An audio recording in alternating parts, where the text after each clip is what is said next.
Hi everyone, I would like to share thoughts my own year card from 2020 to 2022, and this video is inspired from in case thoughts on the hangman, which I will link down below. From 2020, the card is the emperor, while for myself I got the chariot. We all know that 2020 was the year that the pandemic started becoming very serious for the whole world. For me, this reflects very clearly in the chariot card. There is a sense of being still and yet being moving at the same time. For me, this card always brings to mind the scene where Krishna spoke to Arjuna. Art of devotion is being taught to Arjuna, and also for Arjuna to see what has always been his own little world. You can see it from probably the mirror here.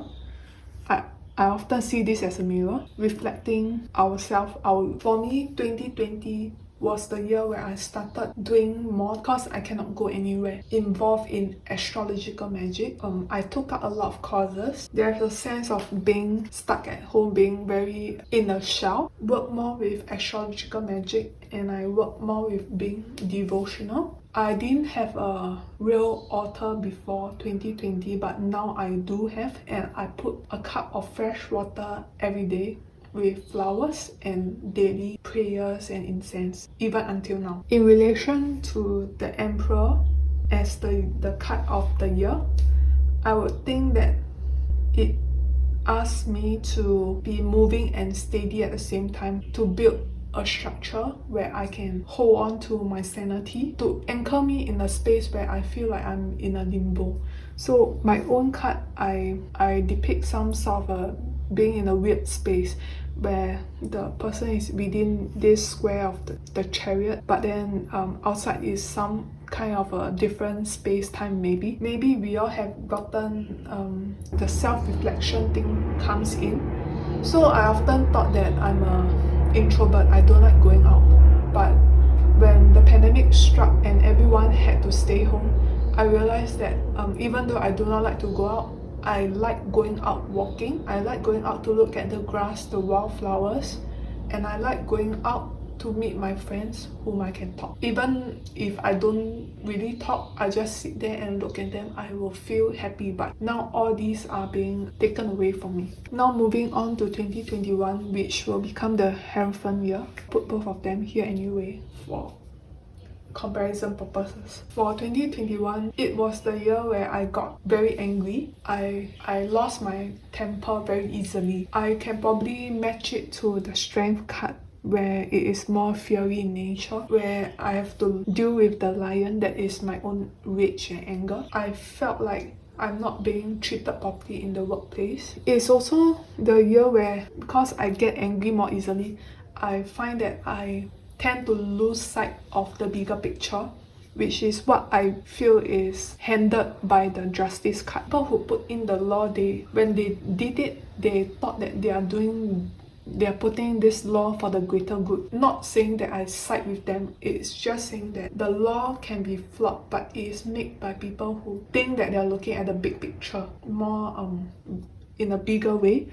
I would think that in terms of my own year, the 8th year, which is either Strength or Justice, let me see how angry I can become and how I must look at the big picture. And this links back to the Hierophant card, whereby there's a sense of religion being brought in, and also a kind of structure that's different from the emperor, whereby the emperor is the name, like a collective name for a group of trees. For example, like the Hierophant talks about what is the boundary between, what's the line between a forest and a tundra, for example. The difference is what kind of climate they are found in and how the plants are grown. So suddenly thrown this task that I wasn't informed about until the very last minute. This kind of weird rules that the bosses think that it is nothing to me, but it is something to me. This year, 2022, which is the Lover's year, and then for myself, it is the Hermit's year. The year of nines tend to involve some kind of ending, but I do not really only mean 9 as in tarot. For example, in 2020, I'm 29, so is a 9-year for me in 2019. You can see the jump from being in a normal life to suddenly ending and we going into a pandemic over here. So that I'm in the hermit's year, a 9-year, I am a bit worried because I'm not sure what I'm going to lose this year. In fact, the last year is not a difficult year per se for me, or even in 2020, it's not a these 2 years are not difficult for me because I don't have anything much to lose. Still have my job, I still have money. My family, they are healthy. No, it's not a bad year, but there is a lot of tension in between, as you can see from the Chariot, the Justice, the Strength. These cards, they have something to do with being the inner being.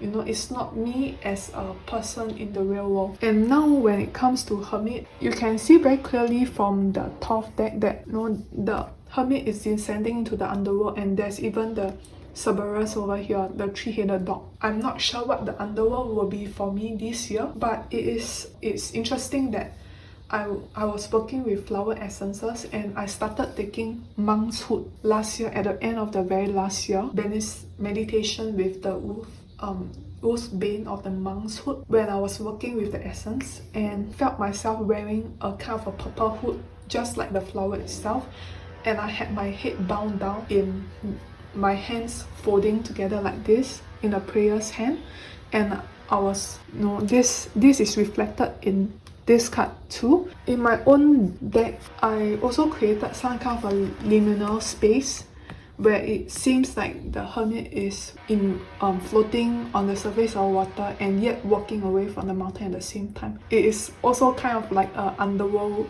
trekking. I'm not sure what it will bring for me this year, but what I can work with right now is to deepen my own relationship with what I call God conscious, and how I can use what I learned and bring back, make it stronger and create better things from it. And having this Hermit card together with the year card of the Lovers, I am thinking whether it may... So this is a very simple sharing of my year card from 2020 to 2022. I hope you enjoy this. I'm not very good at expressing my thoughts, so I'm really struggling to find words for what I'm feeling about my own year card together with the year card for the whole world. Thank you. Bye.